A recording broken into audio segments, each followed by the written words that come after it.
नमस्कार, आप देख रहे हैं दिल्ली ग्लो न्यूज। आपके साथ मैं हूं कल्याणी। शुरुआत करते हैं आज की खास खबरों से। आदरणीय प्रधानमंत्री श्री नरेंद्र मोदी जी ने 15 अगस्त 2025 को लाल किले के प्राचीर से अपने 11वें स्वतंत्रता दिवस संबोधन में जीएसटी में अगली पीढ़ी के सुधार लाने की सरकार के इरादे के बारे में बात की थी। उनके यशस्वी नेतृत्व में केवल 20 दिन में ही जीएसटी काउंसिल ने ऐतिहासिक सुधार करते हुए तमाम ज़रूरी वस्तुओं पर टैक्स या तो ख़त्म कर दिया या फिर काफ़ी कम कर दिया है। नए जीएसटी रेजीम में 28 और 12% का स्लैब को ख़त्म कर दिया गया है, यानी अब सिर्फ 2 टैक्स स्लैब होंगे, 5% और 18%। मैं इस ऐतिहासिक नेक्स्ट जनरेशन जीएसटी रिफॉर्म्स के लिए आदरणीय प्रधानमंत्री श्री नरेंद्र मोदी जी का हार्दिक अभिनंदन करता हूं। मैं इन सुधारों को ज़मीन पर उतारने के लिए वित्त मंत्री श्रीमती निर्मला सीतारमण जी, जीएसटी काउंसिल और भारत के सभी राज्यों के वित्त मंत्रियों को भी साधुवाद देता हूं। ये रिफॉर्म्स हमारे नागरिकों के जीवन को तो बेहतर बनाएंगे ही, साथ ही छोटे व्यापारियों और व्यवसायियों के लिए व्यापार सुगमता भी सुनिश्चित करेंगे। हमारी सरकार का लक्ष्य सिर्फ राजस्व संग्रह नहीं, बल्कि देश के हर नागरिक की जीवन गुणवत्ता सुधारना है।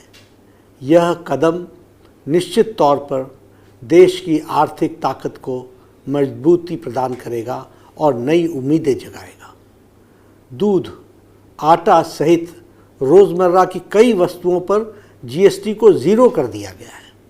साथ ही आम आदमी के उपयोग की कई वस्तुओं पर टैक्स को 12%, 18% या 28% से घटाकर सिर्फ 5% कर दिया गया है। इससे रोज़मर्रा की उन आवश्यकताओं की कीमतों में भी भारी गिरावट आएगी और आम जनता की जेब पर टैक्स का बोझ भी कम होगा। जीवन बीमा और स्वास्थ्य बीमा, यह भी जीएसटी को ज़ीरो कर दिया गया है। यह कदम आम जनता के स्वास्थ्य और वित्तीय सुरक्षा को मजबूती प्रदान करने की दिशा में उठाया गया एक बहुत महत्वपूर्ण कदम है। महंगे घरेलू उपकरणों और वाहनों पर भी टैक्स दरों में भारी कटौती की गई है। खेती बाड़ी उपयोग में होने वाली ट्रैक्टर, मशीनरी, कटाई थ्रैशिंग के उपकरण आदि पर भी टैक्स को काफ़ी घटा दिया गया है। इससे कृषि से आधारित अर्थव्यवस्था को एक नई मजबूती मिलेगी। घर के निर्माण में काम में आने वाली सामग्रियों को पर भी टैक्स दरों में कम कर दिया गया है। इससे आम नागरिकों पर वित्तीय बोझ तो कम होगा, साथ ही देश की अर्थव्यवस्था भी मजबूत होगी। यूपीए सरकार जीएसटी लागू ही नहीं कर पाई थी क्योंकि राज्यों को तब की कांग्रेस सरकार पर भरोसा ही नहीं था।